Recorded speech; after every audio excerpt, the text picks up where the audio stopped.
Hey everyone, welcome. We're glad you're here.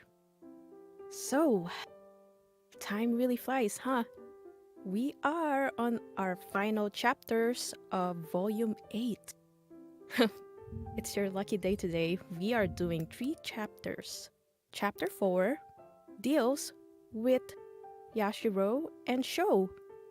Looks like Shou found the surefire way to grab Yashiro's full attention.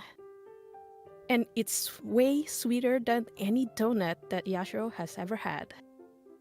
Chapter 5, we have Shimamura having a heart-to-heart talk with none other than the most underrated queen of this entire series, Pancho. Now, would Shimamura be able to grab that? Well, Shimamura just asked Pancho if she can grab her breasts. Ooh, well, that's really hard to turn down, but, well, what would our number one girl, well, my number one girl, Pancho would say about that? And chapter 6 is the journey back. So it's just Shimamura and Adachi ending their school trip, and this is spoken through Adachi's POV.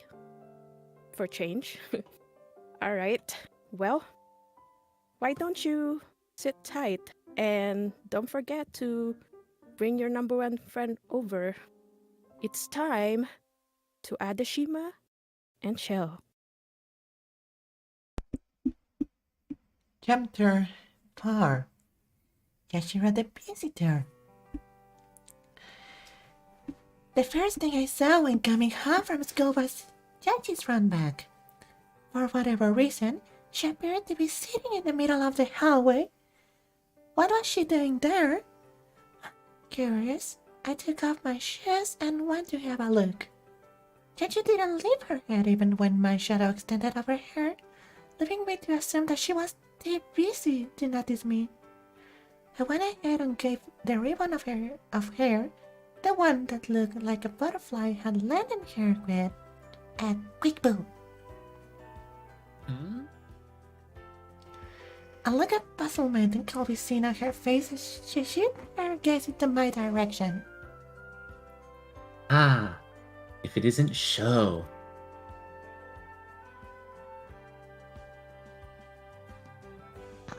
You're reading a picture book! That's what it looked like to me. The pages of the book spread out in front of her were filled with all sorts of colorful words. One of them I recognized as being a parrot. I received this from Shimamura. Oh, right, yeah. I remember her having this.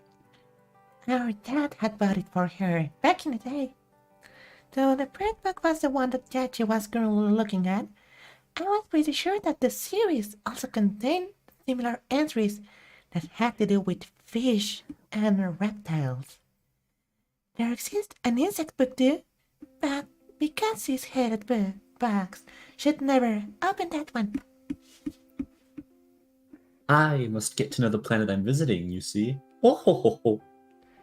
She followed this statement with a strange laugh, almost as if she was making a promise of some sort. Personally, I was of the opinion that there were plenty of other matters she should look into fixing first, like her hair, for example. Why are you reading a picture book in the middle of the hallway?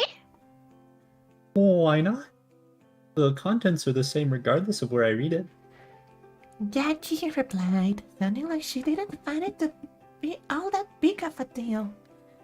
I suppose there was a certain bit of truth to what she was saying.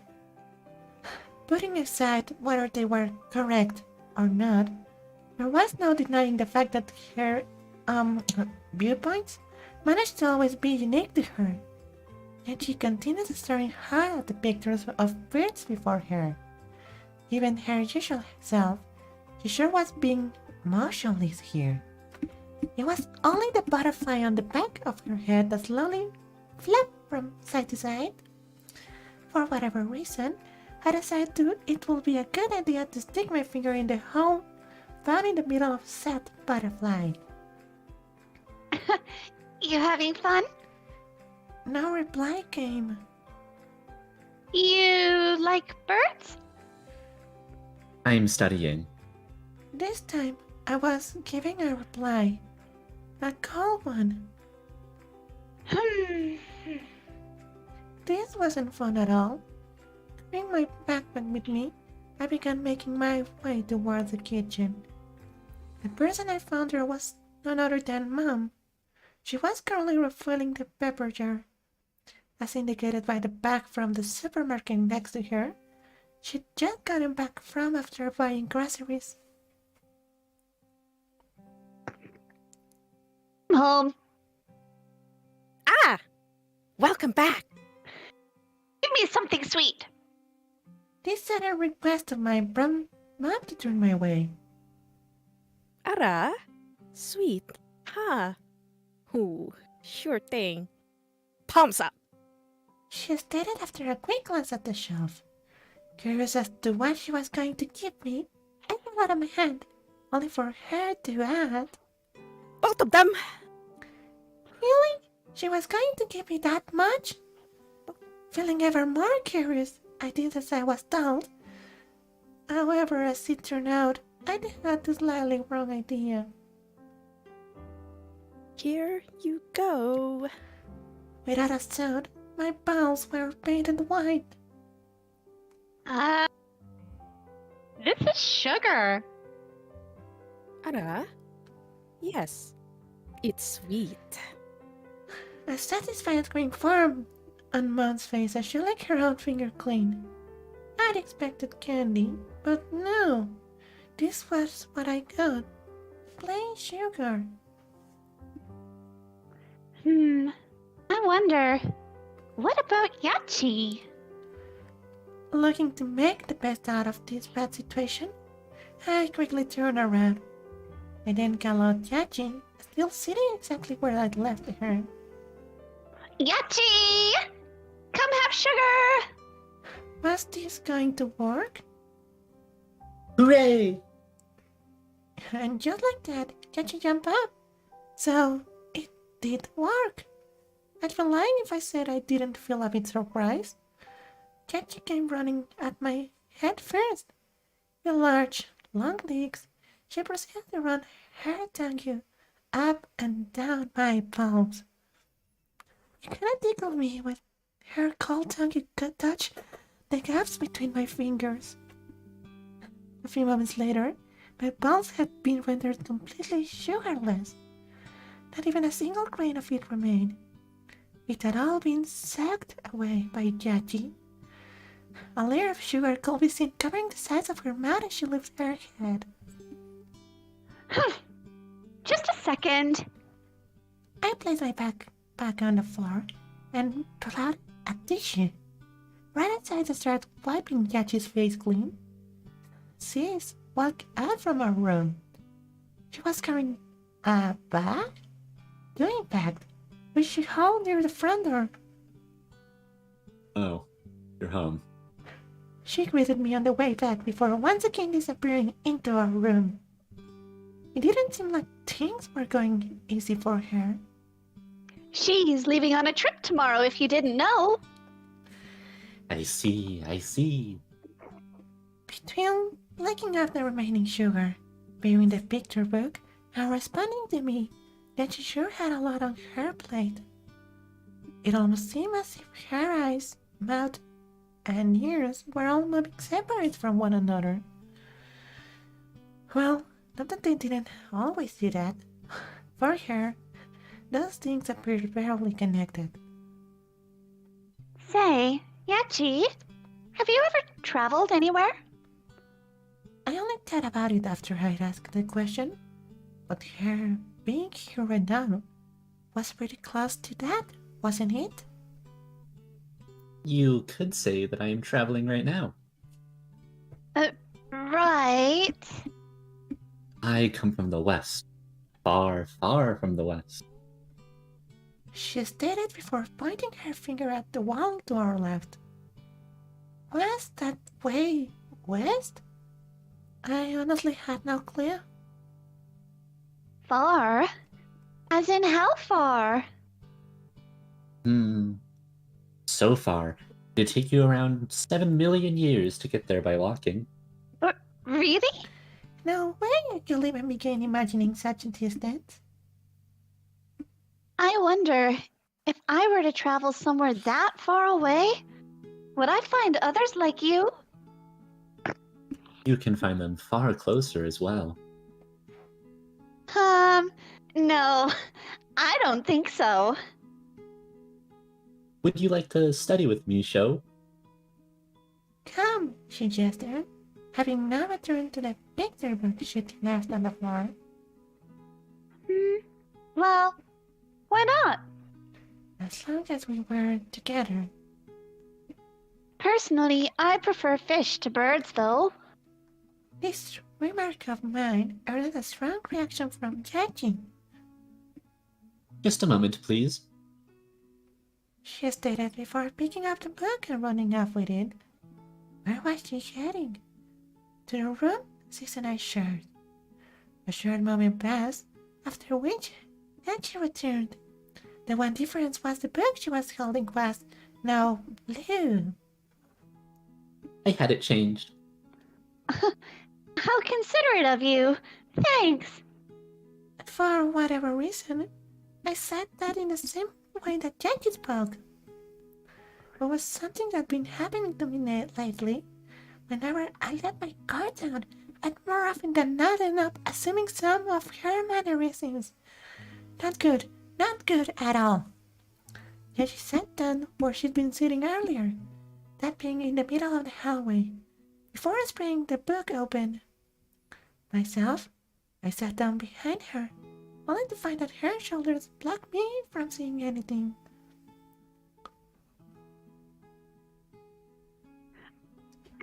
Can't be, Yachi. Oh, I just been about to squeeze myself next to her when, without a warning,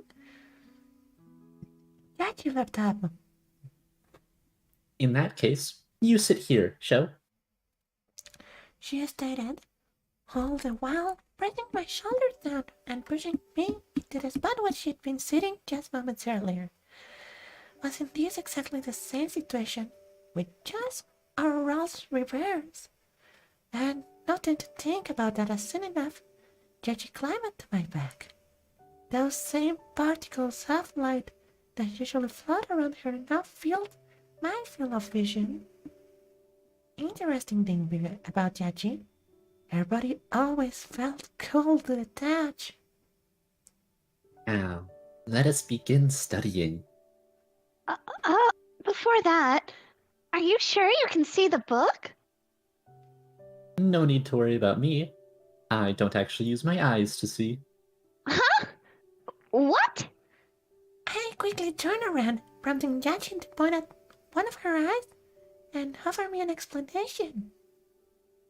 I built these eyes only to match those of Earthlings. They have no practical use outside of letting me blend in. Ha ha ha! She laughed. What did she mean by that? I had no idea.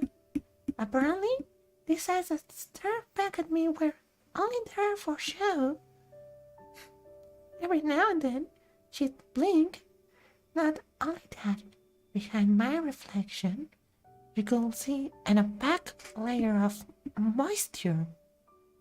I just didn't get it. In that case, where do you see from then? The book, the sugar, me. How did she see those? A grin appeared on Yachi's face.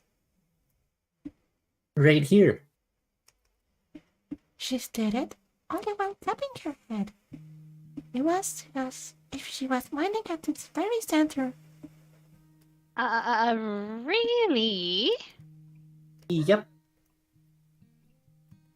It seemed that, while all the explanation I was going to get, Not that it helped me understand the situation one bit. Uh, I was having a really hard time focusing on the book. Yachi's appearance wasn't the only strange thing about her. Far from it. My mind drew a blank when I tried thinking about that. I was plunged into darkness.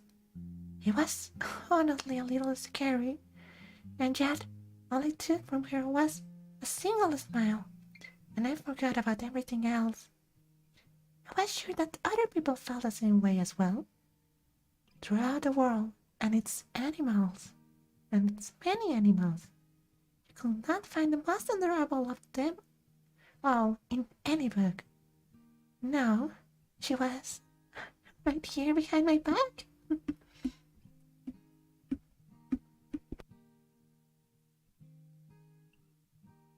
Chapter 5 Our First Journey 2.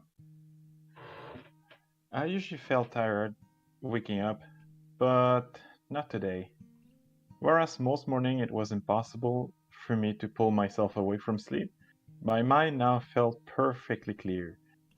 I stared at the ceiling for a few moments before shifting my gaze toward my right hand, the one resting outside the covers. No longer my hand wrapped around the Adachi's. They'd come apart at some point. Were my restless sleeping habits the reason why? That appeared to be the case. My hand felt slightly warm, and in some way it was as if Adachi was still there. I pulled the blanket away and got up. It was still pretty dark around. What time was it? I checked the clock on the wall, as well as the corner of the room to make sure my bag was still there, before taking a glance at Adachi. She was sleeping peacefully, with her face pointed my way. So were the other three. I didn't even have to check their beds to know that their snores were proof enough. So then, what now? Should I go back to bed? I stood there for a moment thinking about that. However, I quickly realized there was something that I should probably take care of now while I had the chance. I grabbed my bag and, careful as to not make a sound, exited the room. The sound of my footsteps as I made my way through the hallway was absorbed by the carpet. Sensing no other living being around, I walked down the stairs before soon enough arriving in the lobby. The souvenir store there appeared to have already been open, though by the looks of it, it didn't seem as if they had any other customer before me. I greeted the person behind the counter as I bought a jam bun. So this ended up being my very first travel purchase, huh? I couldn't help but laugh a little. There was a vending machine inside the hallway. Crouching in its shadow, I put down my bag and held out the jam bun to it.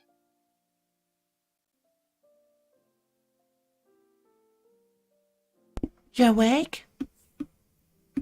Well, good morning.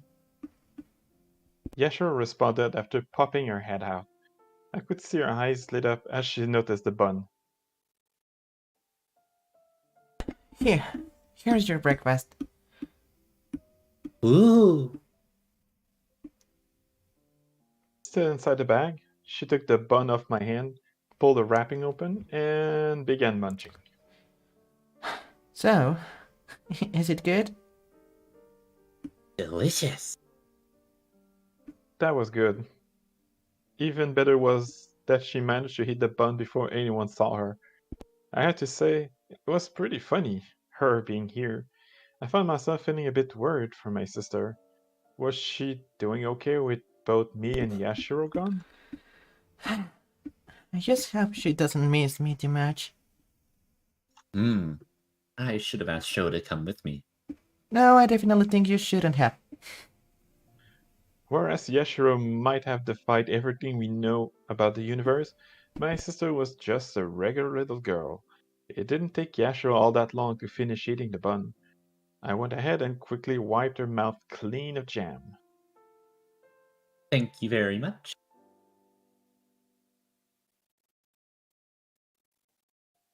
No. I was only doing this because I didn't want my back getting dirty with either jam or bun. I appreciate the food, Shimamura.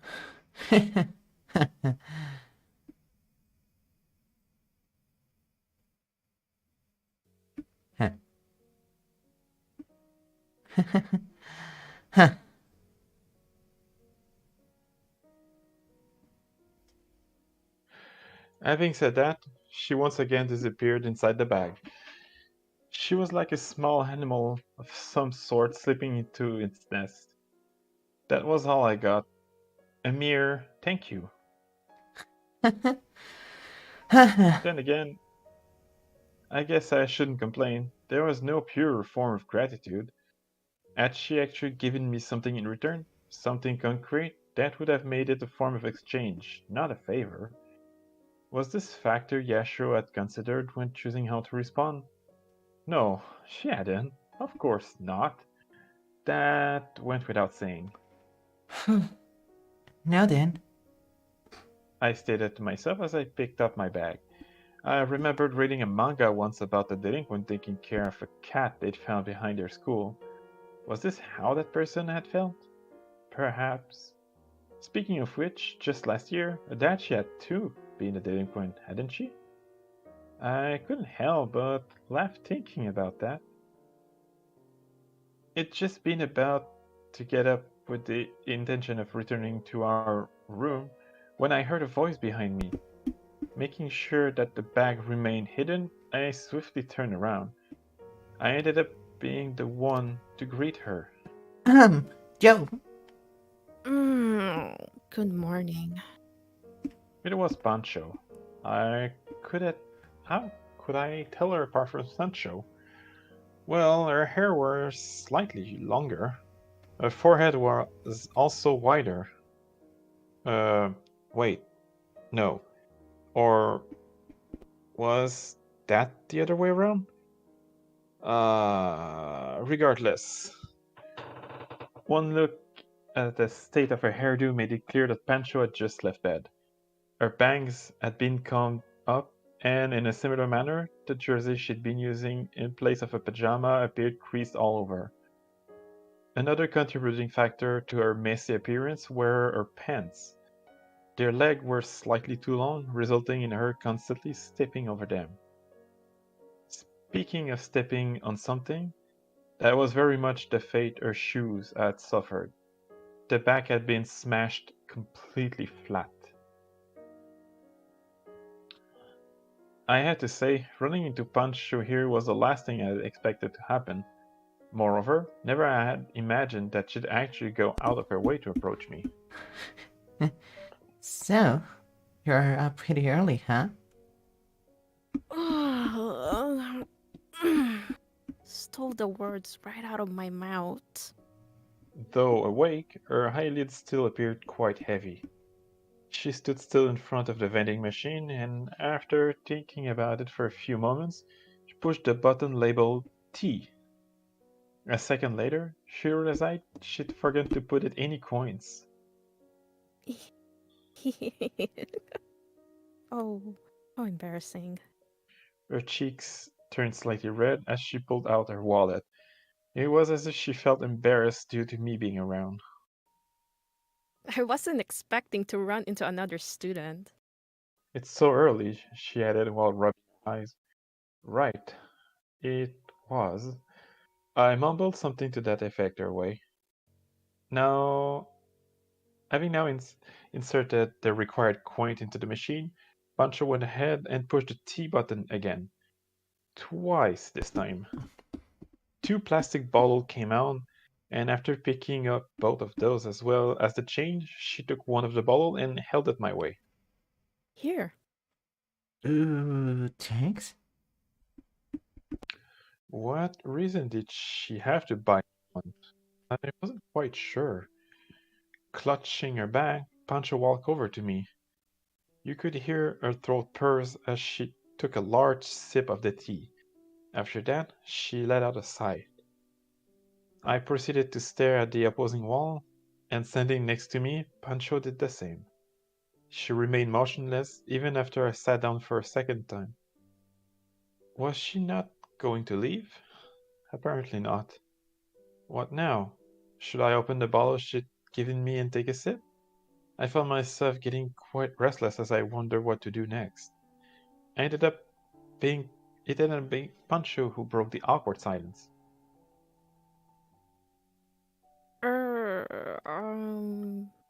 Hey, Adachi and you.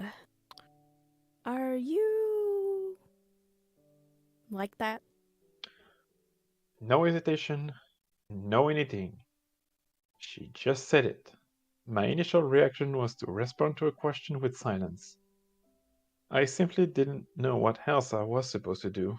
It didn't seem like I was the only one who found the situation bewildering. Skipping past my reply, Pancho went ahead and clarified. Oh, don't get me wrong. I'm not planning on laughing at you or anything. I won't tell others either. You can trust me, she added, in the form of raising her arms slightly. Looking at them more closely, I had to say, her muscles were actually quite firm. More firm than her mouth, that was for sure. You're pretty buff, huh? I do work out. So yeah. Through what bizarre logic did having muscle make one more trustworthy? Um, well, whatever. It wasn't like it mattered. Let's just say that there was sincerity in her muscle, and leave it there. Well, you're free to think that. I responded in the vaguest way possible to her earlier question, earning myself a short mumble as Pancho moved her eye to look the other way. So you're like a couple. A lovey-dovey couple? Are you really a high schooler? There was something about her choice of word that very much made me question her age. I am. I am. She stated back. I still wasn't convinced. I'm a prime example of one. You know, what's it called? Ooh, Tsum Tsum? Yeah, I play it all the time.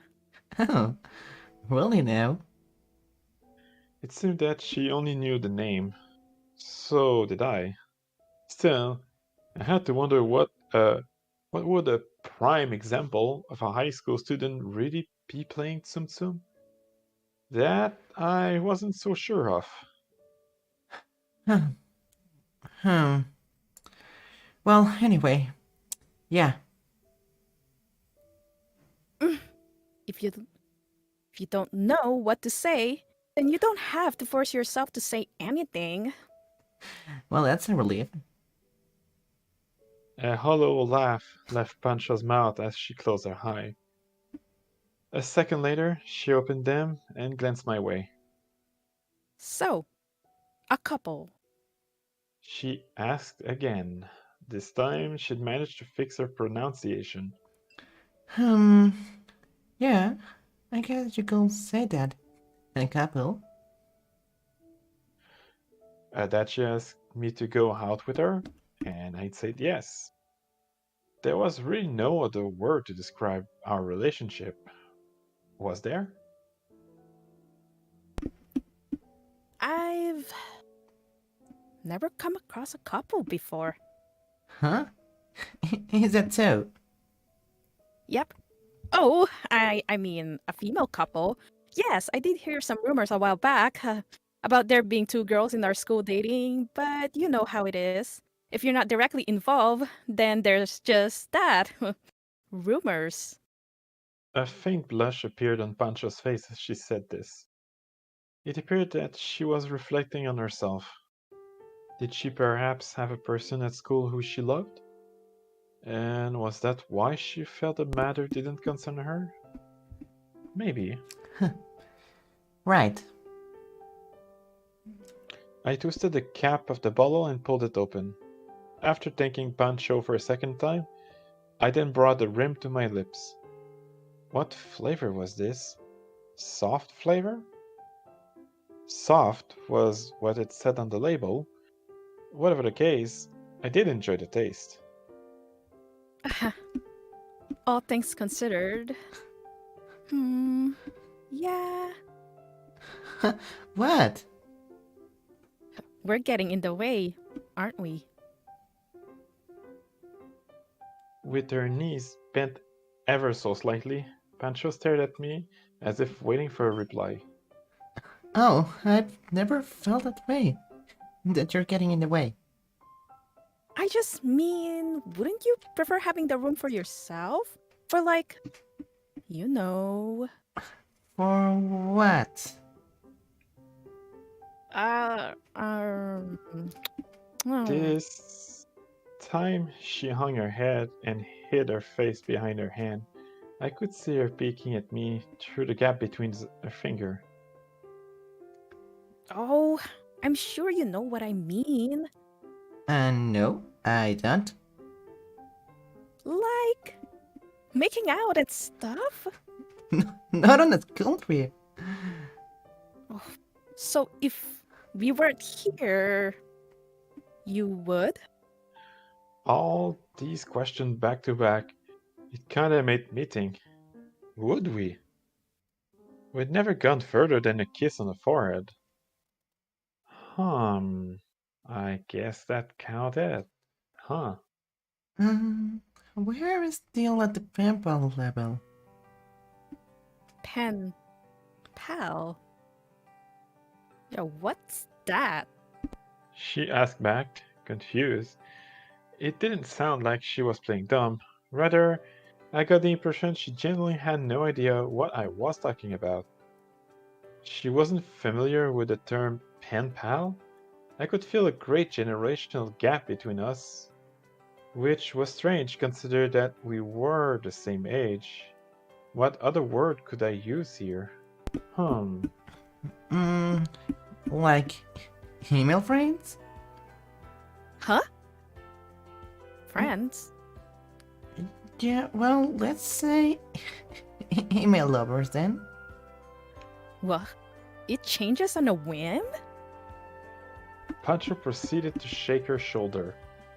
What was I supposed to say to that? I really didn't know. I could feel a faint smile appearing on my face as I turned my head to look the other way.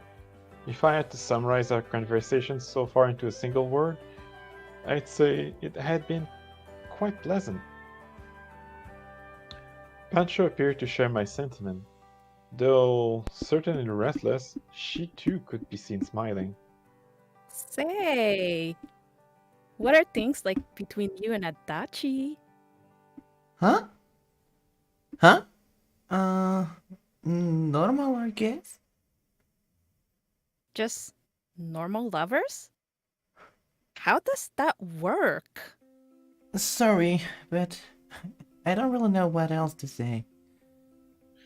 I wasn't lying. That genuinely was how I felt. What did the lovers of the world spend their days doing? I had no idea. As if pushing her jaw up, Pancho went ahead and closed her mouth.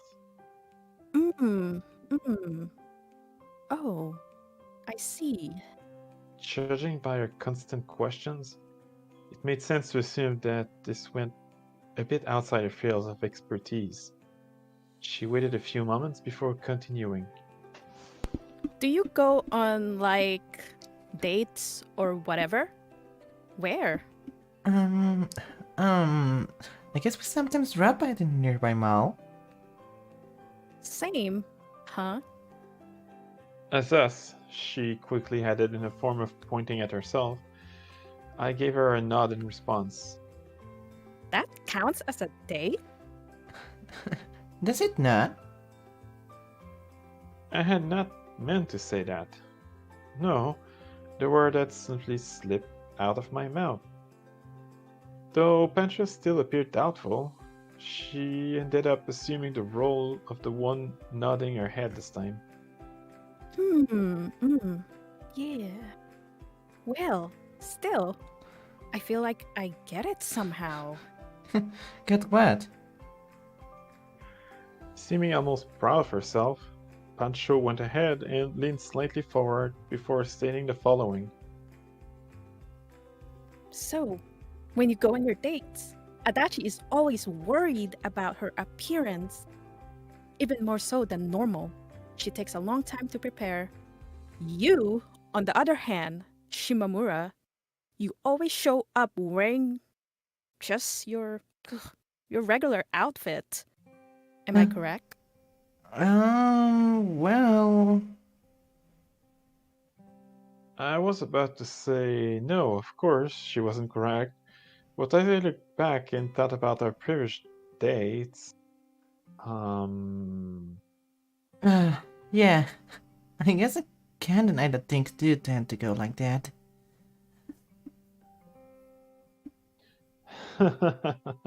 I laughed in a slightly dry voice while looking away. I never really been aware of that myself.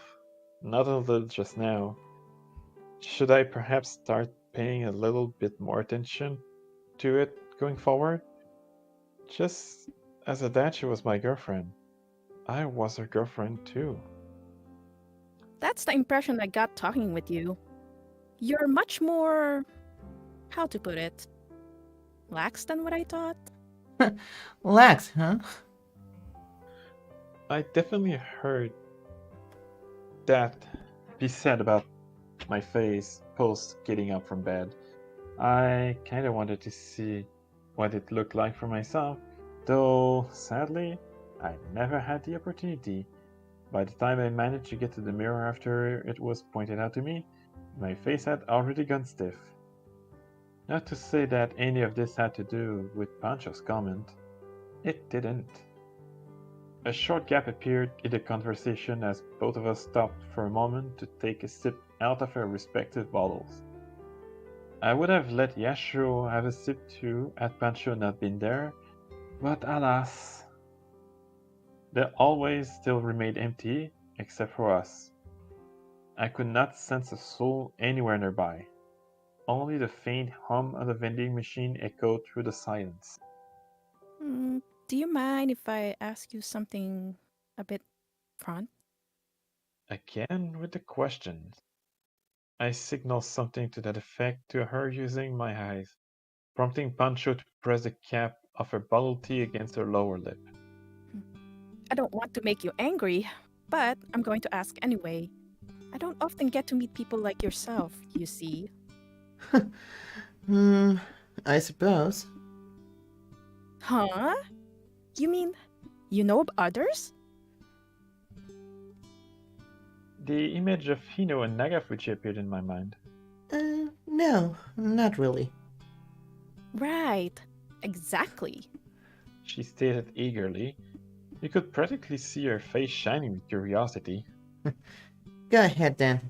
I can't promise I'll be able to answer it though. Judging by the way the corner of her mouth rose up in response, I'd say it was fair to assume that Pancho found my answer satisfactory. She then slowly opened her mouth and asked the following. You like girls, right, Shimamura? Huh? Right off the bat, I'd been hit with a question I struggled to answer. What to do? I hardly had enough experience when it came to falling in love with someone to make a fair comparison. You ever look at the girls in our class and go like, gosh, they're pretty. Gosh. Feeling a bit flustered, I pointed my gaze up toward Pancho, only for her to continue staring at me. No. I don't think so. You're blushing, aren't you? She'd seen right through me. A faint smile appeared on Pancho's face as she scratched her cheek. What about Adachi? Oh, Adachi likes me, I guess. Oh? Boy or girl, she never looks at anyone besides me. Oh? Her attempt at gasping in surprise certainly left something to be desired. Figures. Like I said, lovey-dovey couple. Ha ha. She really liked that term, didn't she? Lovey and dovey. As the name suggested, it requires two-person word of affection. We had that, didn't we? Yeah. Probably. Who knows where it'll evolve from there, though? Right. Evolve. You ever stare at a girl's chest and think like, I want to squeeze... I want to touch those. Why did she feel the need to correct herself? I wasn't sure. Also, I would have much preferred it if she didn't go out of her way to wiggle her fingers in the air. No, not really. Well, sometimes I see people with really big ones and think huge, but that's pretty much it. Then again, I suppose everyone shared that sentiment. Take Nagagafuji, for example. Could anyone walk past her without thinking that? I doubt it. Still, your eyes must wander occasionally, right? Pancho followed this question by pushing her chest slightly forward with her hand on her hip. If I had to estimate, I'd say that hers were similar in size to Adachi's. Moreover, she sure was acting careless here. That was the impression I got, staring at her from below. Will you let me touch them if I said that I wanted to? Is that right? Was it even possible for things in this world to work out that easily? I had no idea, but decided to ask her anyway, just to see. Life that simple would be like living in a sea paradise. Despite having been pushing it forth mere moments ago, Pancho now proceeded to hide her chest. You could hear her mumbling to herself as she thought about how to respond.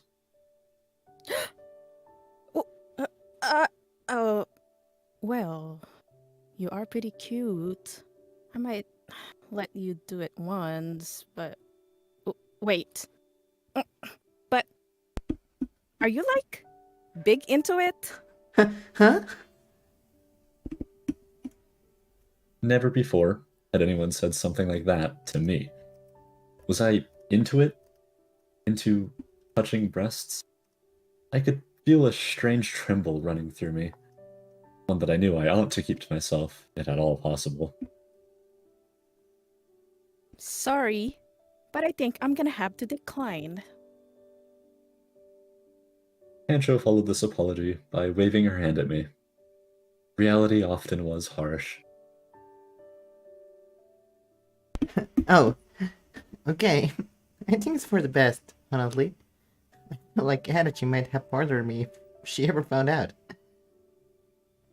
Really, simply discussing the matter might have already been dangerous in and of itself. You see, she gets jealous quite easily. That girl. Quite?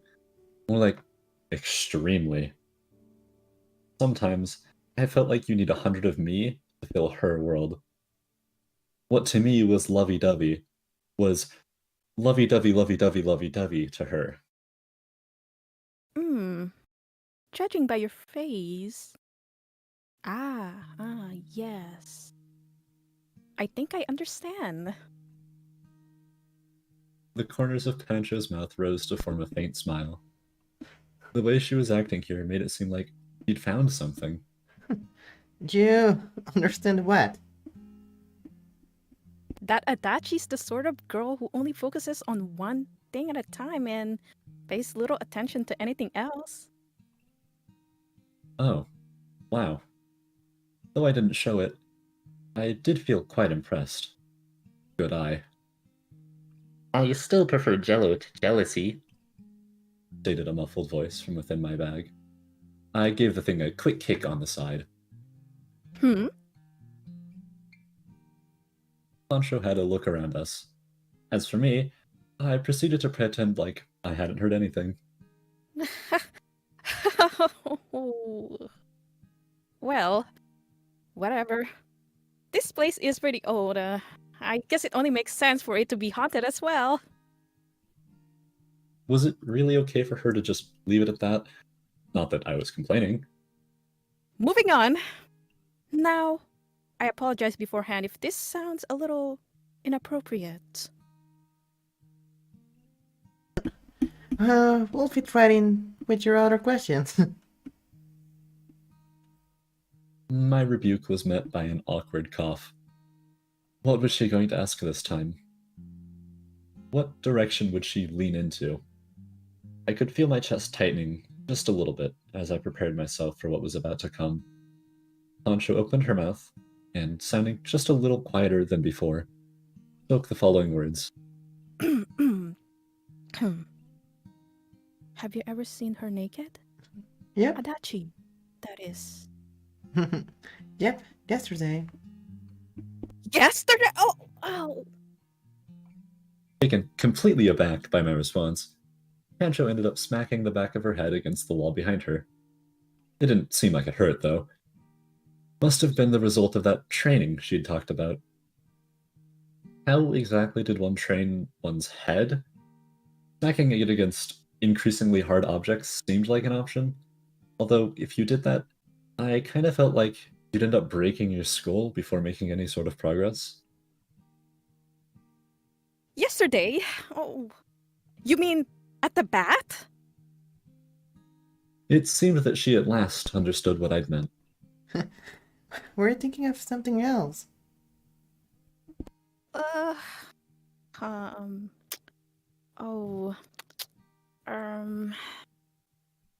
Pancho mumbled to herself. You could see her cheeks turning red. I was just wondering if you meant, like, you know, when you were alone in the room and... Yeah. Yeah! Twice she made that sound. Whatever it was meant to imply, she sure said it forcibly. Yeah. Yeah. She was starting to sound like an instrument of some sort. After taking a moment to calm down, Pancho decided to go for yet another question. Which one of you confessed? Adachi. Was I going to tell her everything about us? I guess so. Right. Makes sense. Hehehe. It kind of bothered me the way Pancho giggled to herself. Huh? Why? Why does that make sense? Well, it just... You don't seem like the type that's really interested in other people. Despite the soft tone of her voice, the actual contents of her remark pierced right through me. Like, while you do get along with those around you, it feels like on the inside, you don't really care either way. Wait. Maybe that's not quite it. She quickly began correcting herself. I'd yet to get a single word out. I guess it's wrong to say that you don't care about anything. That sounds pretty negative. What I meant more is the thing we talked about with dressing up for a date. Yeah, something like that. You accept things the way they are. It doesn't matter to you. Wait. No. She just kept going.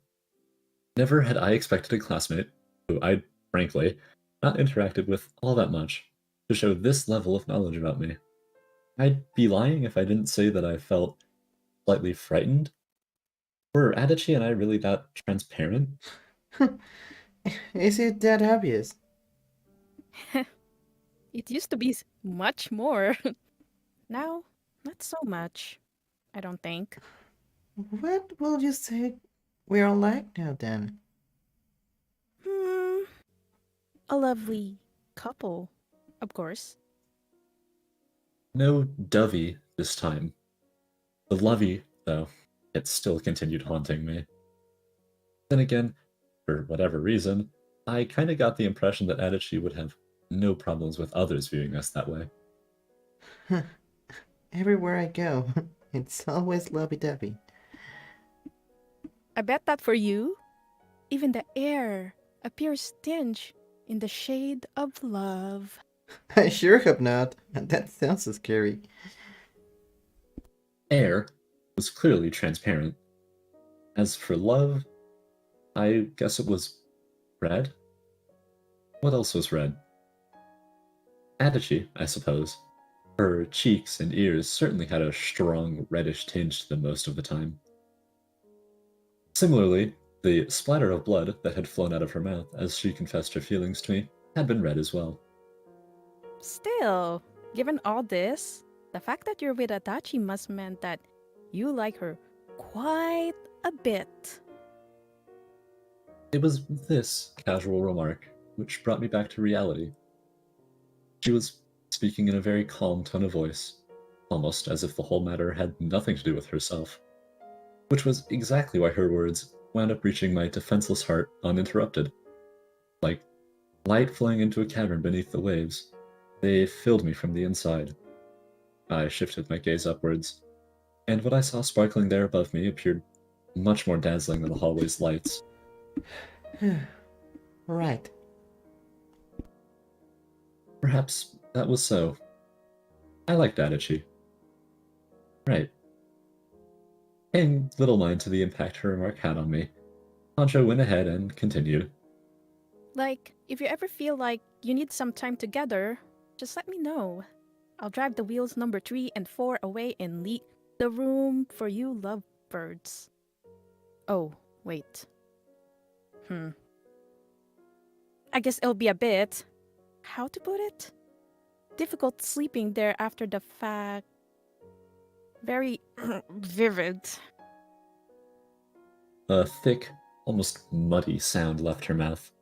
It was as if she was drowning on land. I appreciate it, but the sentiment alone is enough. Really. We were on a school trip here. Of course we wouldn't do anything of that sort. One of these days. One of these days, what? I attempted to recall that image hidden in the far corners of my mind. Sadly, I wasn't able to do so. As if they'd drifted outside of a picture frame, those thoughts quickly became inaccessible for me. All attempts at viewing them were bound to end in a headache and little else.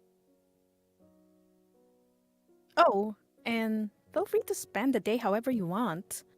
No need to stick around with us. Right back at you. I hate to see you making concessions for our sake. Okay. Shou showed no real signs of disagreement. She simply accepted the things how they were, and I had to say, I quite liked that. All right. That was fun. She declared, pulling herself away from the wall. I tended to agree. The conversation we just had felt significant to me in a lot of different ways.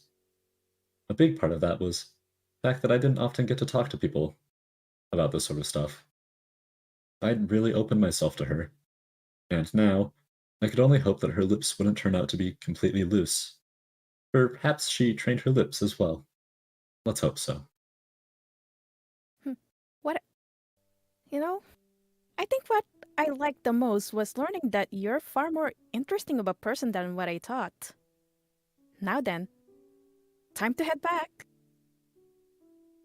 Having said that, Pancho turned around. Her feet and her shoes, the heels of which were squashed as previously mentioned, made a very unique sound as they came in contact with the floor below. It was only when she turned the corner that I remembered I'd been holding my breath. A large sigh escaped my mouth. Alongside the air, I could feel the beginning of a headache that had been bothering me fade away as well. I really had talked a lot with Pancho. And I do mean that. It was to the extent where, had this world been a different one, a darker one, I might very well have ended up becoming her next victim. Good thing she'd been so accepting of it. If not, Adachi might have ended up being hurt as well.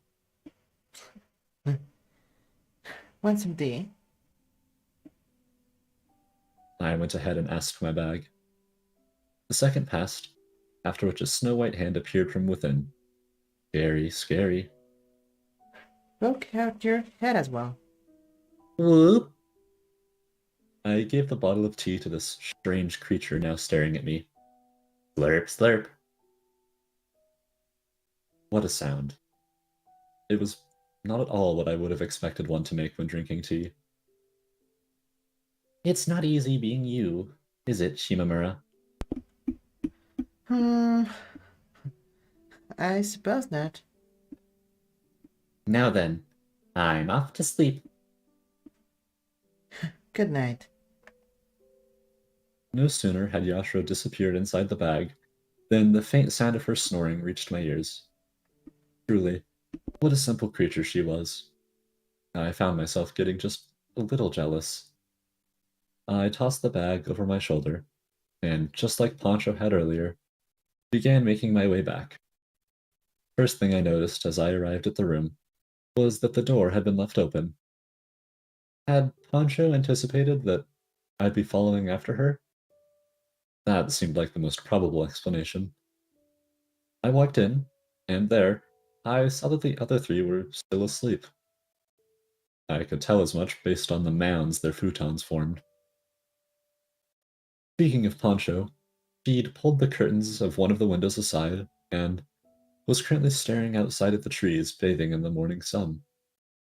Their leaves still appeared slightly dark, indicating that the night had not fully passed by. I took a moment to stare at them myself, and doing so, I could practically smell dirt in the distance. After a moment of that, I walked over to where Adachi was sleeping and crouched down next to her. The way she wiggled back and forth made it clear that she wasn't a fan of the light shining in. I decided to give her a slight shake, just enough to wake her up. My plan worked, and soon enough, Adachi opened her eyes. Good morning. I stated softly, causing an expression of shock to appear on her face. She was shocked? Shocked over what? If I had to guess, I'd say that it was probably the fact that I'd gotten up before her. That, or perhaps her mind still remained stuck in the events of yesterday. It took Adachi a few moments to focus both her eyes and her mind. Good morning, Shimamura. Having said that, she shifted her gaze downwards, only to realize that we were no longer holding hands. She looked so sad, so reluctant to part. In the corner of my vision, I saw Pancho nodding to herself with her arms crossed. What was her position in all this? What was the position of any of us? I couldn't help but laugh a little thinking about it. Our destination for the second day of the trip was a theme park. That's what it said in the guide. We'd gotten on the bus immediately after breakfast, indicating just how tight our schedule was, and we're currently heading there. Why was it that the air felt so cold? Was it because we were surrounded by mountains? Perhaps. Just like it had been last night, the sky once again appeared clear and without a single cloud. Now, I had to admit, what I said earlier was a bit of a lie. The bus wasn't going to take us to the theme park directly. Instead, there was a certain place we were going to be dropping by before that. So, apparently the teamwork is Poland team. What comes to your mind when you hear the word Poland? I asked Adachi sitting next to me, earning myself a short "nothing" in response. She shook her head from side to side as well, only for her cheeks to turn red immediately afterwards. It was as if she'd remembered something. Hastily, she shifted her gaze away from me towards the window. I'm not even going to ask. It's nothing. Back to visiting Planet Nothing, are we? A light bit of teasing earned a pout from Adachi as reflected on the window. Staring at her, I noticed that the road behind her was gradually growing both narrower and steeper. It appeared that we were heading towards a mountain this time. Not the one near which the guest house where we'd stayed at the night before was, but a different mountain. I wasn't especially excited for it. Why? Well, mostly because mountains were a pretty common sight where we were from. Every now and then, bits and pieces of the conversation I'd had with Pancho earlier that morning would appear in my mind. There was a part of me that couldn't help but feel like this experience was going to prove to be immensely meaningful going forward. That said, what had left the biggest impression on me was the whole lovey-dovey couple thing, which, in itself, hardly mattered one way or another. Perhaps there was no reason to think back to it after all. Perhaps not. Only one single thought remained as I cleared my mind of the rest, and, as if guided forth by it, I shifted my gaze towards Adachi. Her face appeared painted in a faint tone of red, similar to that of leaves after the arrival of fall. I liked her. I liked Adachi. There was no denying it. In situations where I would have pushed others away, I let her stay. Her presence, I didn't mind it. I didn't mind being with her. How much further would that be able to take us? How much further were we planning to go? At present, the two of us had come to the corners of Japan. That led me to wonder, what next? What would be our next destination? I spent quite a long time thinking about that. Meanwhile, the bus at last arrived at the foot of the mountain where we'd been headed. Even I knew the name of this one. I also knew that it was an active volcano. The bus didn't take us directly up the mountain, but instead to a large parking area located in its vicinity. As we were soon told by the teacher, this was where we would be stopping. But why? Looking around, I could see many other students tilting their heads, clearly just as puzzled by the turn of events as I was. No sooner had the bus pulled to a stop than those questions were answered. It was as if we'd entered a cloud. In all directions, we were surrounded by a thick fog. I can't see anything. Adachi commented, face practically glued against the window. By no means was she the only one doing that. Like them, I too found myself caught just a bit off guard.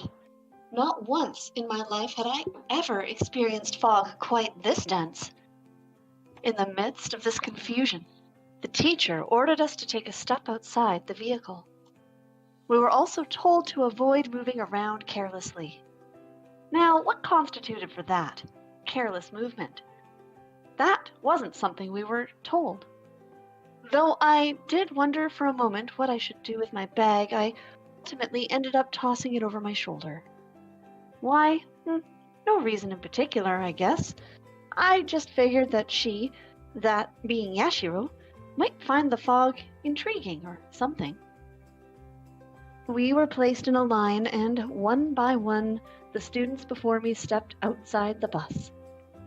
Their reactions, their screams and gasps, filled me with a mixture of both curiosity and dread. I looked over my shoulder, only to see Adachi following closely behind. She didn't seem nearly as interested as I was. But soon enough, my turn came. Wow. It only took an instant for the world around me to turn gray. No longer could I see anything. Well, that wasn't entirely accurate. To be more precise, I could only see the fog. I turned around for a second time, and just like that, the entire frame of the bus had been wrapped in mist. A series of voices belonging to the other students reached my ears from within the darkness. It was impossible for me to accurately gauge my distance to them, and as a result, I found myself panicking just a little bit. Worth mentioning as well, the temperature of the air here was just slightly lower compared to the guest house where we'd stayed at, causing me to shiver. Ugh. What was the saying that used to describe a situation of this nature? Lost at sea? No, that didn't make much sense. For one, I was on land, not at sea. What am I thinking of? Surrounded from all sides. No. Oh, I know. Lost in a maze of fog. At last it came to me. Done with that matter, what I did next was have a look around me. Everywhere I looked, things were shrouded in fog. It all looked the same. How was I meant to tell which direction to head? I was walking around without a clear goal when, all of a sudden, a person's shoulder randomly appeared from the mist. Wow! It took the shoulder coming about 30 centimeters from my face for me to finally notice it. Just another reason for me not to wander around too much, I suppose. Sadly, that realization came to me too late. By the time I thought about turning back, the bus had already vanished from my sight. Moreover, the same Adachi who I was sure had been standing behind me was no longer anywhere to be seen. Was I heading towards the bus, or was I heading away from it? There was no way for me to be sure.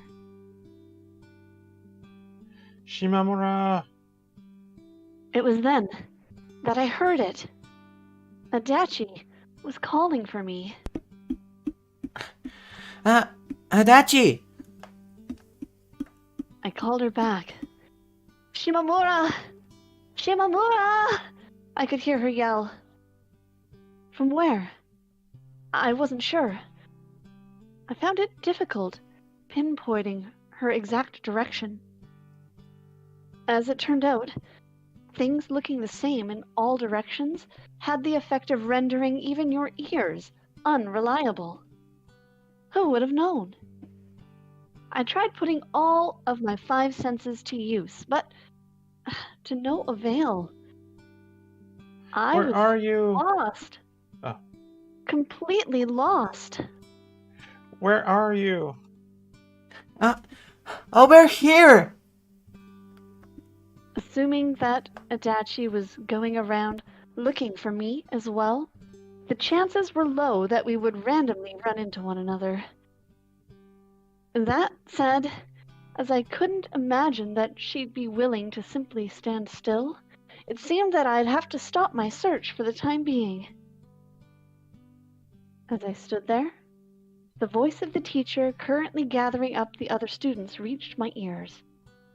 I still had no direction, no idea where it was coming from. It seemed to me that it had been very reckless to let us leave the bus in the first place. Although, then again, I doubt that even the teacher had ever before experienced fog quite this thick. Seeing how the fog couldn't last forever, the worst case scenario was that we'd have to wait around for some unspecified amount of time. wasn't the case that I disliked that. Not moving. Hardly. I threw my bag over my shoulder once more, and while focusing my ears on Adachi's faint voice, turned to face in front of me. A thought crossed my mind as I stared at the wall of endless fog. Was it like this? Was this what a world without Adachi was like?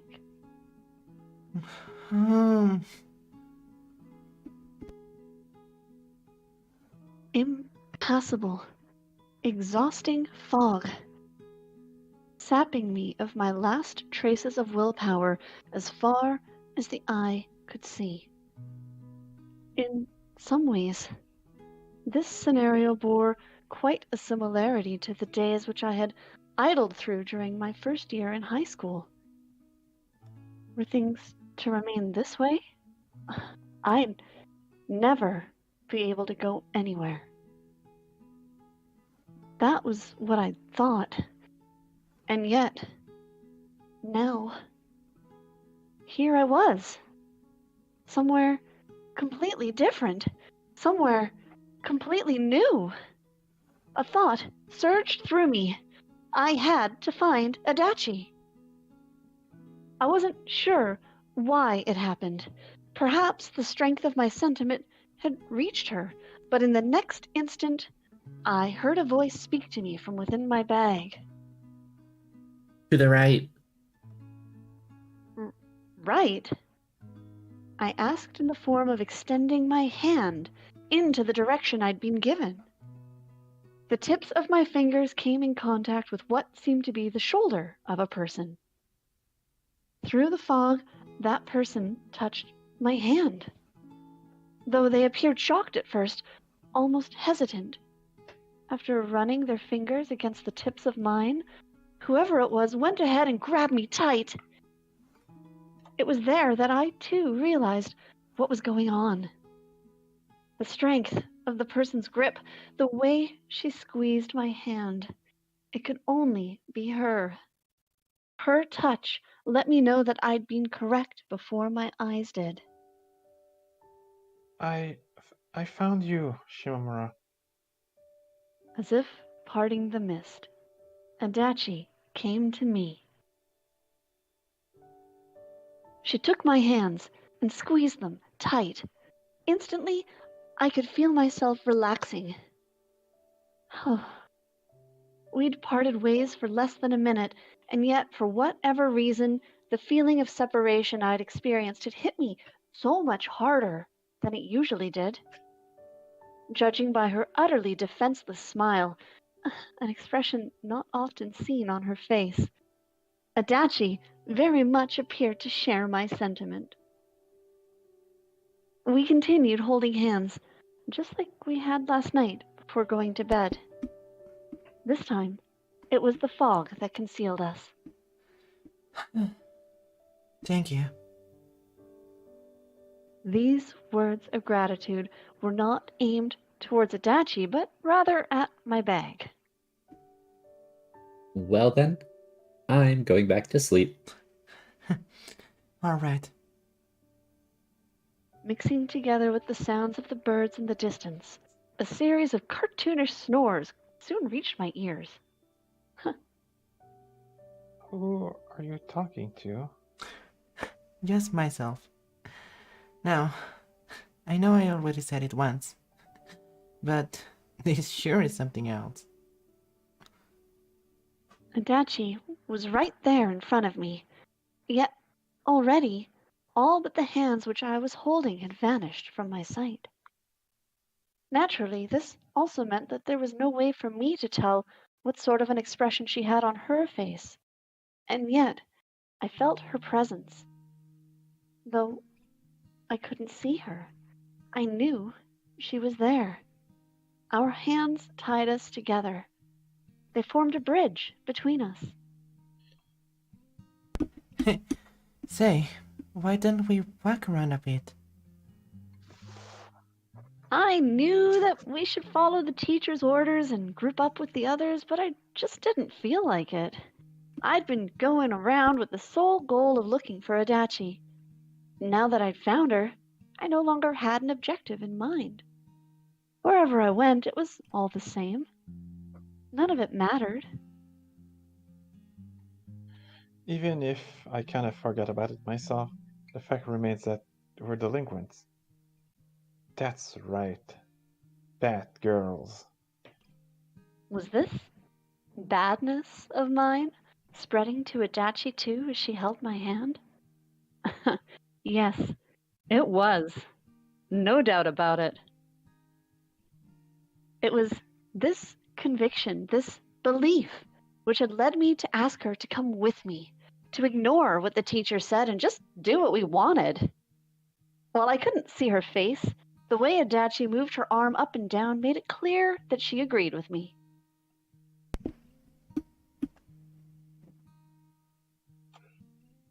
Let's go. Okay. I don't think I'll get another opportunity to walk hand in hand with you anytime soon, so yeah. What exactly did she mean by that? It took me a few moments of staring into the fog to figure out the true meaning behind her words. How odd. You're not usually one to worry about that sort of stuff. No, I don't care. It's just, I figured you might, Shimamura. Me? Adachi was taking my feelings into consideration? I couldn't help but feel like it had been a while since the last time this had happened. Was it the case that too much blood had flowed into her head last night at the bath and she had looped back around to being calm and collected? If so, then perhaps allowing her to gaze at my body as she pleased had been worth it after all. That was a joke. Yeah. Moving along. Still acting all good, are we? It was especially strange given that we were clearly delinquents going against the teacher's orders. Was there any point to that? To bad girls pretending to be good? Was there any point to what we were doing here in the first place? Yes, there was. There was. It was what my heart desired, and I was doing my best to fulfill its wishes. I wanted to walk through the mist. I really, really did. It was as simple as that. The two of us, Adachi and I, continuing to walk towards what lay before us. We were walking forward. Though others might not be able to see it, for us, this path appeared firm, unshakable. Do you know what I thought when I lost you in the fog? Hmm? I could feel Adachi's fingers grasp my hand ever so much more tightly. It was as if she was pulling me towards herself. If I lost you, if you were no longer there, this is what every day would be like for me. Huh. Was it due to the mist blocking our vision that instead of my face, Adachi was now peering directly into my mind? That, or were we perhaps this similar deep down?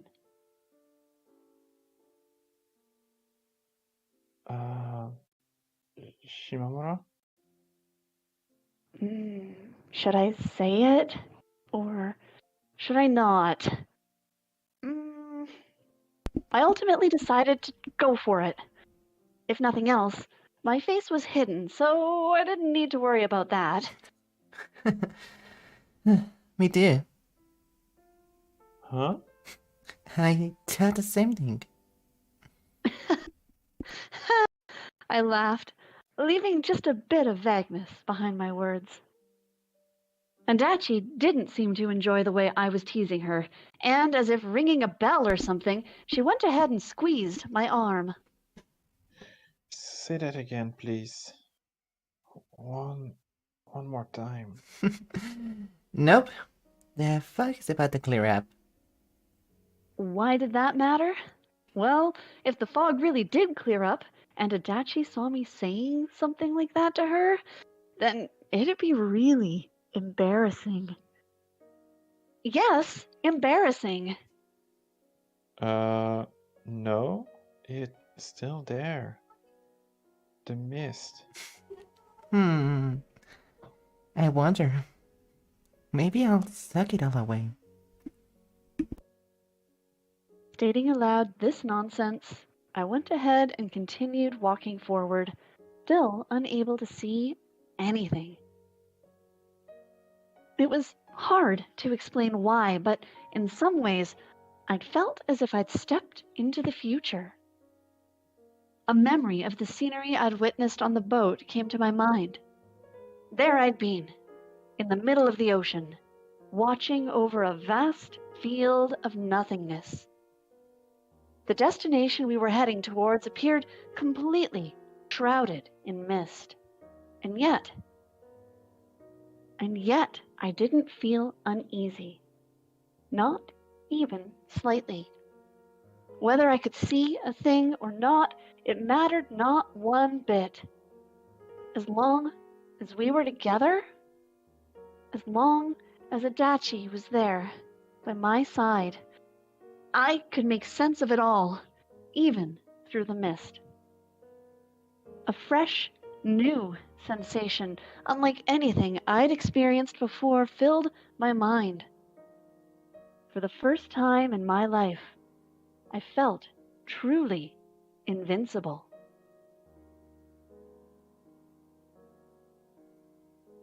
After that was done with, we took the bus to the city as was planned and went on a stroll through the theme park. It was a pretty interesting place, honestly. Flowers everywhere.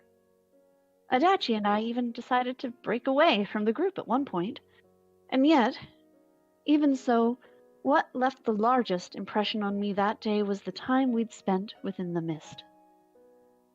For the second night of the trip, it had been decided that we'd be staying over at a hotel. This building was far longer vertically than the guest house had been. I couldn't help but imagine a slice of castella cake as I stared up at it. Those were my first impressions.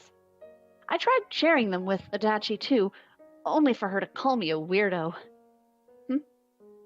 Well, it went without saying, but a single hotel room was nowhere near large enough to house 5 people. Because of that, each group had been given 2 to share. No sooner had I asked her about this than Pancho made the following statement. We 3 will sleep together. You take the other room. How blatantly considerate of her. As for the other 2, they didn't seem to hold any particular objections. Not that they could have objected even if they wanted to, as Pancho swiftly proceeded to drag them away using her muscular arm. I guess it made sense. Having us around was sure to kill the mood again, just like it had the previous day. And so we were left with just the 2 of us. Well, technically 3, I suppose. Then again, as only I knew of Yashiro's presence, there really wasn't much point to counting her, was there? No, probably not. Regardless, what I did next was place my bag next to the bed before sitting down on it and taking a deep breath. That was quite a day. Apparently, we still had an hour to go till evening dinner. I had no doubt in my mind that were I to lay down, that hour would be gone before I knew it. Knowing that, I would have much preferred it being 3 hours instead. What now?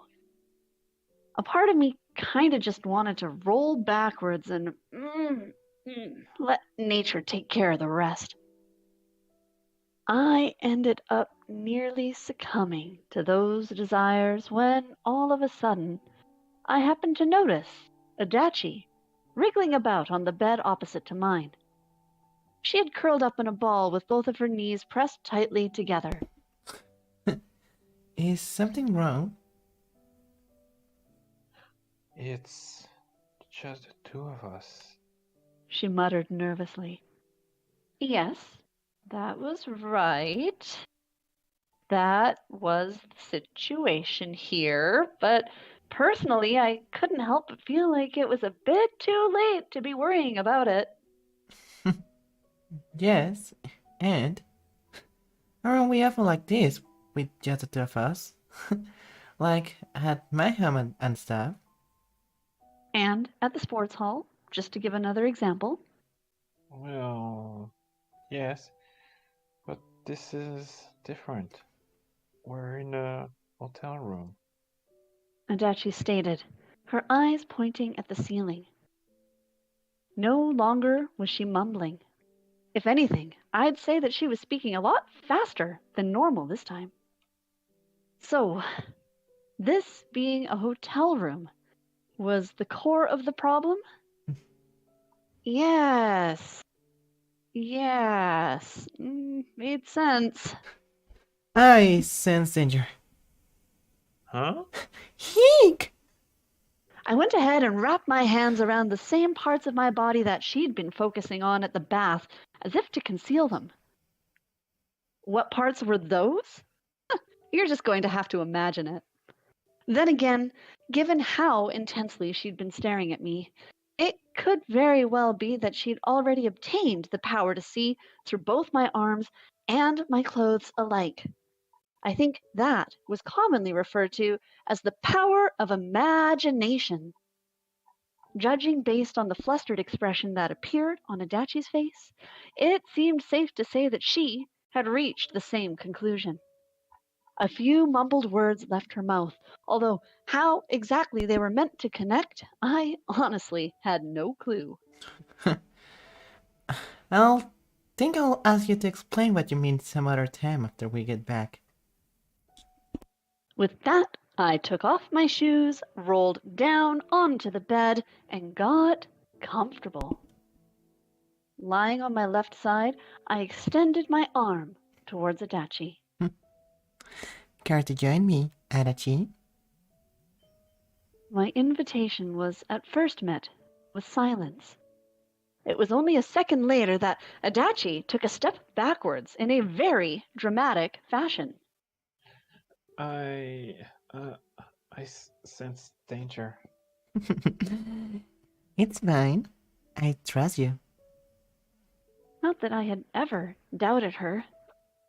The extents of her kindness and courage, I was more than aware of both of those. That said, Adachi did also have a tendency to occasionally act completely against my expectations. It was that part of her which made her the person she was.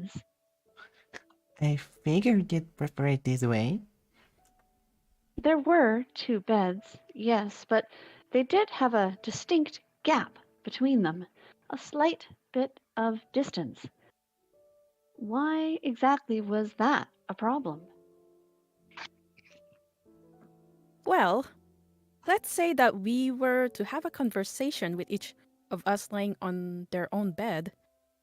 Take some time for our voices to reach the other person, and given that we'd gone through today, I honestly felt like I might fall asleep while waiting.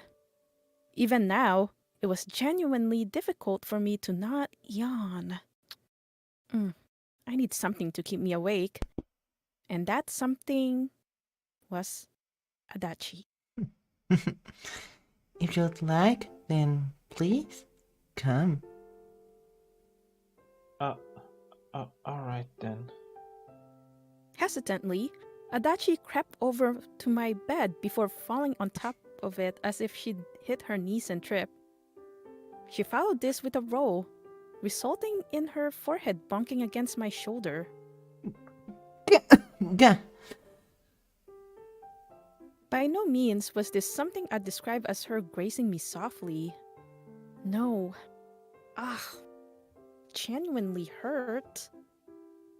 With a big red circle in the middle of her forehead, Adachi proceeded to stare at me without a word. As for me, I chose to meet her with a smile. Welcoming. Right. These sorts of indecisive responses had recently become a habit of Adachi's. Now then, what was it that she'd been asking me, and what was she after here? I had a pretty good idea. Do you want to rest your head against my arm? Or do you want me to rest mine against yours? Which one? I repeated in the form of shaking my hand in the air. With an uneasy look on her face, Adachi proceeded to stare at my arm for a moment before at last opening her mouth.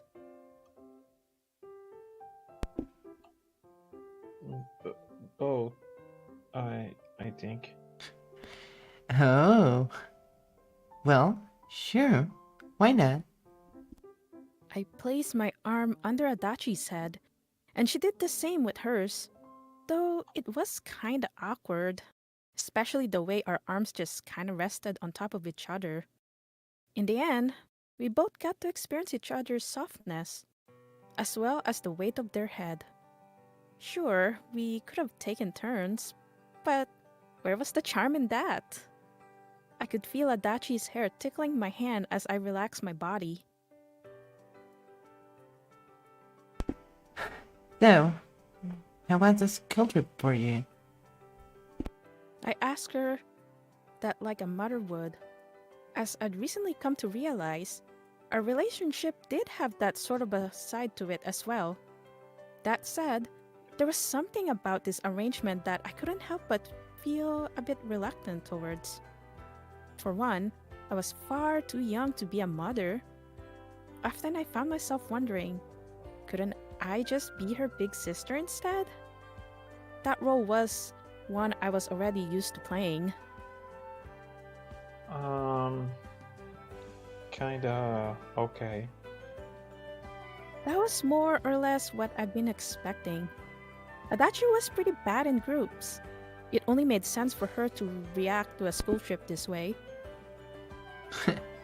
But you did like the bat, didn't you? I like seeing you, wait, no. Nothing. Stop being so mean. I could feel the arm which I was resting against stud my head. I'm just joking.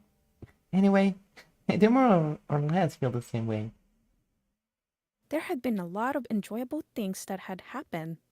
Don't get me wrong. I'd also been made more than aware of certain factors. And yet, despite of all that, my impression of the trip remained the same. I guess it's because this still feels like I'd gone somewhere with my parents. I'd gotten on an airplane, yes, but I'd not paid for the ticket with my own money. For the current me, this was where my limit, my boundary, was found. Lying on the bed, I stared at the upside-down view before me. The curtains of the window were open, and beyond them, a night sky without a single cloud could be seen. Apparently, days following a cloudless night tend to be foggy. It just goes to show, you can't tell beforehand what tomorrow will bring. For example, I obviously had no idea I was going to meet Adachi the day before it happened. And yet, this was where we now found ourselves, lying on the bed next to one another.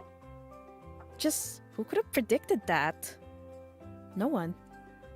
What appeared within the mist of tomorrow was a world yet unknown. I do sometimes wonder, how far will we be able to go together? I would like to find out and see. With my head resting against her hand holding her in place, I stated those words to Adachi. She didn't offer me much of a response. I suppose I couldn't blame her. I'd yet to explain what I was even talking about. Regardless, I went ahead and continued. This was where we got to now. But what about in 5 years? What about in 10? Where will we be then? How far will we able to go? I think about that often. The future might be clouded in mist, but I want to head towards it anyway. I had no confidence in my ability to make any sort of progress where I were to wander the darkness by myself. Yet, with Adachi by my side and holding my hand, I was sure that I wouldn't get lost. Speaking of Adachi, she was now staring at me with her eyes wide. I had to say, the fact that she wasn't blinking left me a bit worried. I'm not sure if I really get what you mean, Right. but it's fine. It doesn't matter. What does is... What I said didn't matter? How rude of her. 10 years. Do you still want to be with me after 10 years? Repeating only the part which mattered to her the most, Adachi sought confirmation. 10 years, huh? It was just a random amount of time I picked. It had no deeper meaning. And yet, at the same time, there was also a part of me that felt differently. I decided to choose those feelings to convey to her. Yeah, I think it might. Adachi really was the only person towards whom I felt that way. In the same way, though it might be on a different level, I too was the only one Adachi thought about. The amount of sentiment between us, it was more than enough for us to continue existing together. I did not need an impetuous stronger than this to choose which path to take. Adachi's eyes still remained open. However, unlike before, they now appeared as if they were sparkling. The expression on her face was the same one she'd made when she found out that we had been placed in the same class.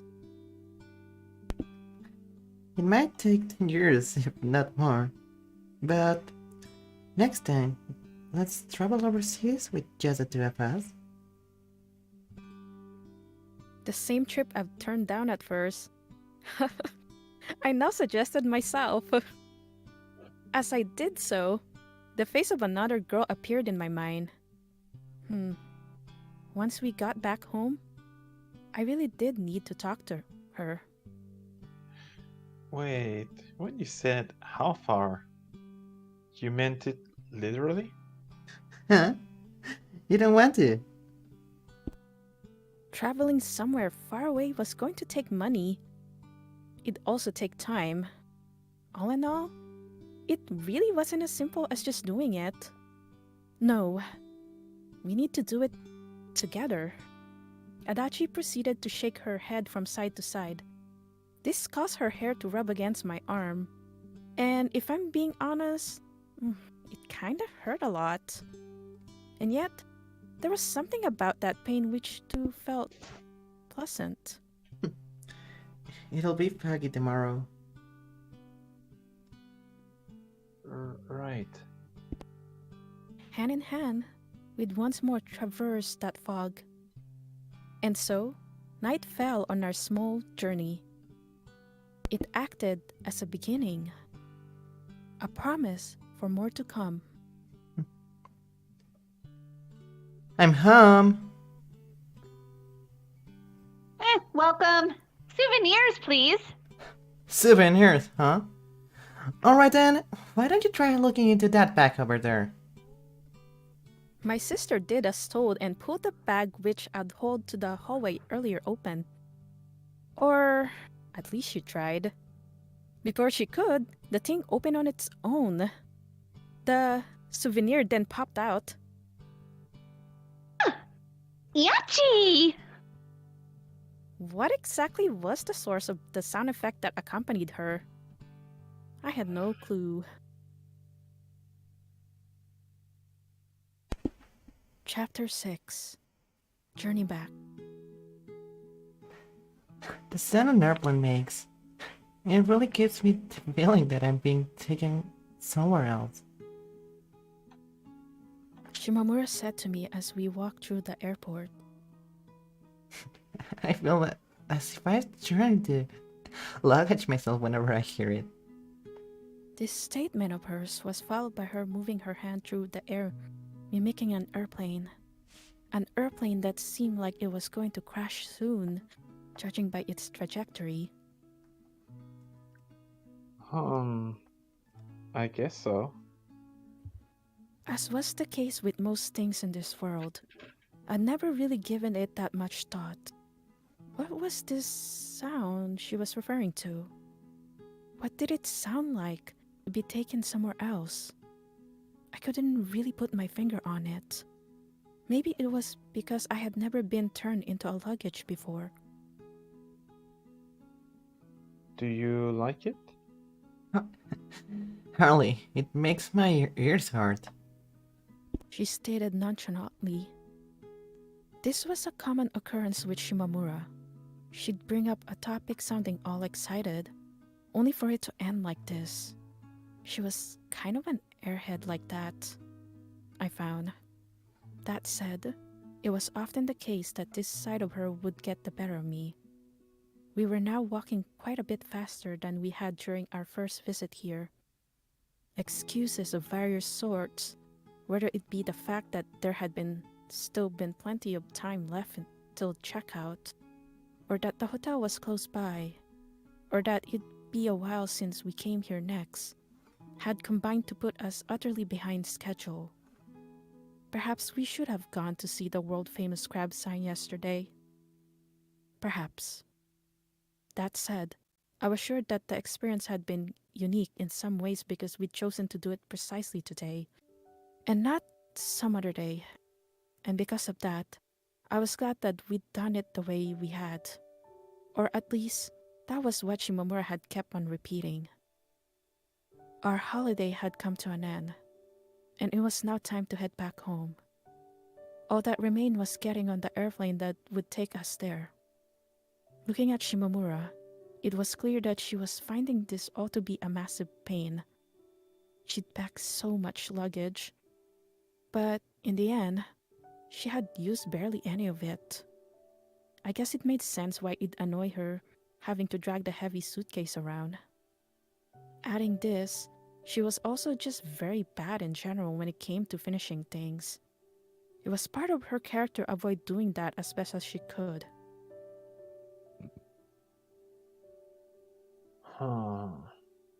As for me, I wanted to forever remain in a position where I could witness those attempts of hers. I had a lot of fun on this trip. When you boiled it all down, that was the core of it. I had fun because Shimamura was there by my side. It'd take forever were I were to list out all the individual things I'd enjoy doing. There was just so many of them. For so long, I had dreamed about us going somewhere far away with just the two of us. And now, those dreams had at last come true. However, unlike a dream, the memory of them was sure to not fade away. I'd not let it. Not enough time had yet passed for me to look back at these events and talk about them. Would that eventually happen? Would I one day find myself reminiscing about what had occurred? Almost certainly. When I raise my head, when I look at the souvenirs we'd bought before I went to bed, I would think of the time we'd spent together. I've obtained not only memories for time to come, but also something far beyond that. Wait, just a second. We were definitely in a bit of a hurry here, yet Shimamura didn't seem to recognize that. For example, just now, she'd spotted a small boutique and decided to drop by it. I joined her to have a look, and as we walked around the shelves, a very strongly flavored odor of chocolate hit my nose. I had to say, I quite like it. Shimamura seemed to like it too, and as if having remembered something she'd forgotten, she ended up buying an entire box. As much as I'd like to get her famous original jam buns or something. Those are obviously not a thing. I could hear her mutter. It was there that I figured she was buying the chocolate as a souvenir for someone. Someone who I knew. Couldn't help but feel a bit annoyed. Shimamura really did act awfully friendly towards that strange creature.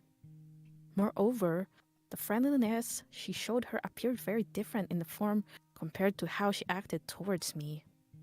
Or towards anyone else for that matter. I'd be lying if I said that there hadn't been a time in my life when I really didn't appreciate that.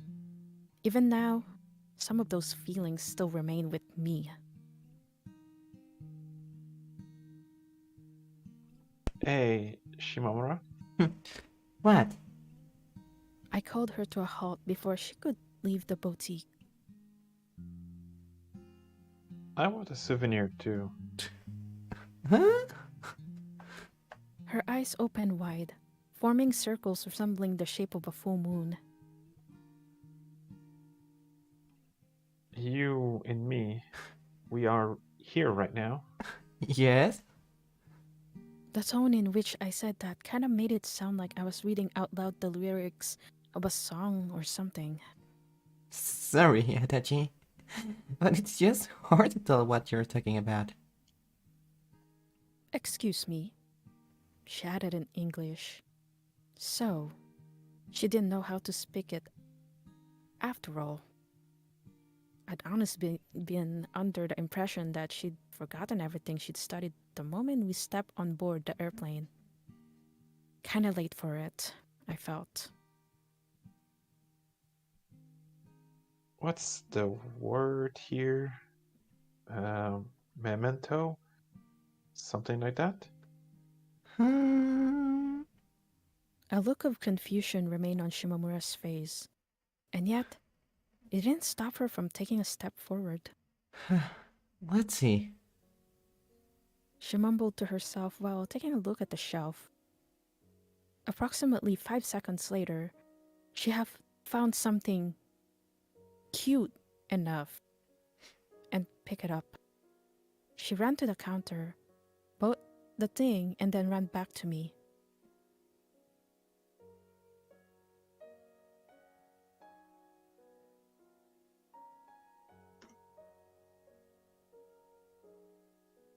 Here you go.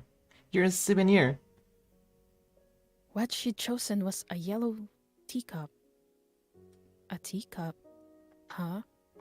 As was to be expected given that she'd just bought the object, the price sticker still remained attached on its bottom side. Why this? Because you're pretty apathetic towards food. Well, that is true. Exactly. Exactly what? How did any of this link back to the teacup? I was still as clueless as I've been at first. The real question is, why is the souvenir section filled with these things? Who knows? Maybe they just produce way too many of them and have to shove them somewhere? Here. Overseas. Don't think so, she added in the form of shaking her finger in front of her. Why did she look so confident? What did she know about other countries?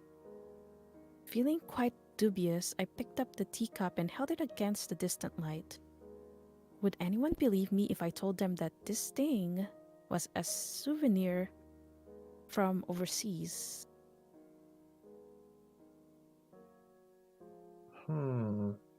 Well, anyway. I mumbled to myself, my vision painted in a yellowish tint. It really didn't matter. Shimamura had given this cup to me, and as such, Whether it came from a different country or from the local supermarket was all the same. I could be selfish at times, very much so, and yet Shimamura would always respond to me with a smile. It was as true today as it had been the day when we met.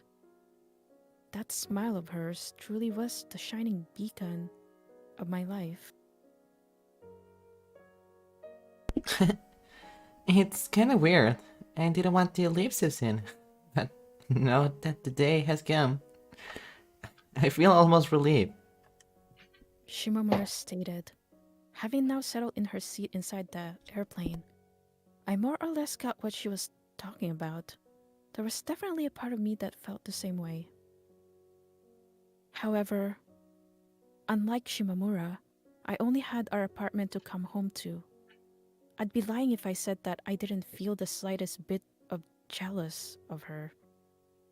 The plane soon took off as scheduled. While in the air, I went ahead and recalled Shimamura's words from earlier.